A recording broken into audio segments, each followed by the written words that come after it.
Hello and good morning students. आज मैं आप लोगों को 14 चैप्टर पढ़ाने जा रही हूँ। क्लास फर्स्ट के बच्चे ध्यान देंगे। आपका सब्जेक्ट है हिंदी और चैप्टर है 14 चैप्टर में आप लोगों को ठीक समय पर कविता को पढ़ना है। पेज नंबर आपका हुआ 90। तो यहाँ सबसे पहले मैं आप लोगों को इस कविता के अर्थ के बारे में बता रही हूँ। शब्द अर्थ यहाँ देखेंगे। ठीक मीन्स होता है सही, उचित, और नित्य मीन्स होता है रोज, प्रतिदिन, हमेशा। मौज मीन्स आनंद, यानी मस्ती करना। अब आप लोग यहाँ पर कविता देखेंगे। रीडिंग देने के बाद, पढ़ाने के बाद मैं आप लोगों को इसके अर्थ के बारे में बताऊंगी। सबसे पहले इस कविता को सोहनलाल द्विवेदी ने लिखा है।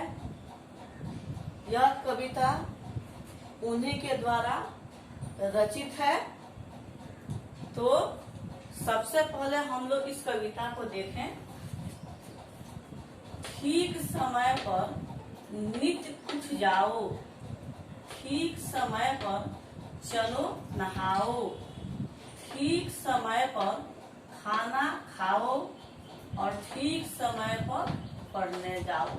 यानी कवि के कहने का अर्थ है, तात्पर्य है कि हमें समय के महत्व को जानना चाहिए, क्योंकि समय सबसे कीमती होता है। जो समय के अनुसार नहीं चलते हैं उनका कोई भी काम समय पर पूरा नहीं हो पाता है। तो नित्य यहाँ कहने का मतलब है कि ठीक समय पर, यानी उचित समय पर, सही समय पर हमें जग जाना चाहिए। सही समय पर हमें रोज दिन, एक दिन नहीं, ये नहीं कि एक दिन जग गए तो हो गया आपका रूटीन सही, नहीं।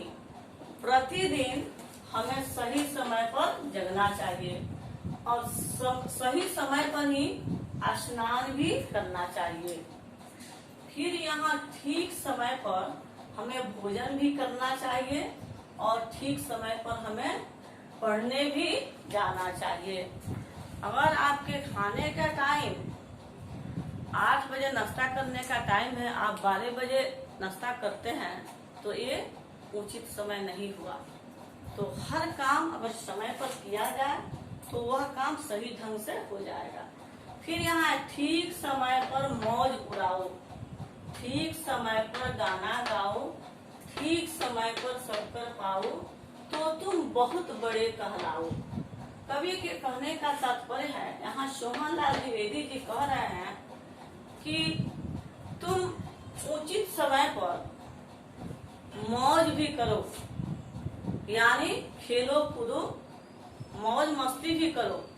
ये नहीं कि एनी टाइम पढ़ते ही रहो या एनी टाइम खेलते ही रहो, नहीं। हर काम समय के अनुसार हमें करना चाहिए। ठीक समय पर हमें गाना भी गाना चाहिए, क्योंकि पढ़ाई के साथ साथ संगीत का भी बहुत महत्व है। आप देखते हो कि माँ सरस्वती के हाथ में, एक हाथ में पुस्तक और दूसरे हाथ में बीड़ा होती है।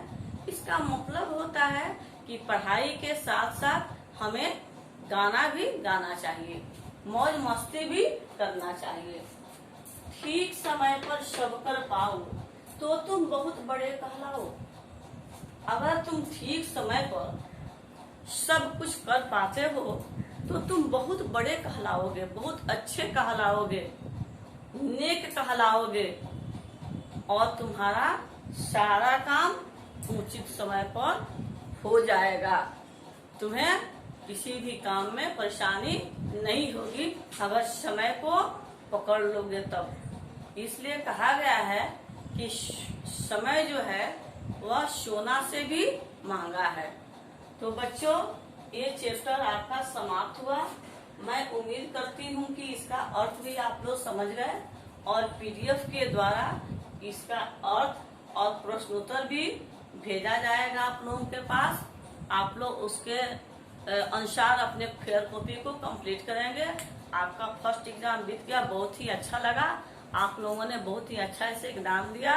मैं उम्मीद करती हूँ कि अब सेकंड सेमेस्टर के लिए भी आप लोग ऐसे ही तैयारी करेंगे। फिर हम लोग बच्चों अगले चैप्टर में मिलेंगे। तब तक के लिए धन्यवाद स्टूडेंट्स। Bye bye.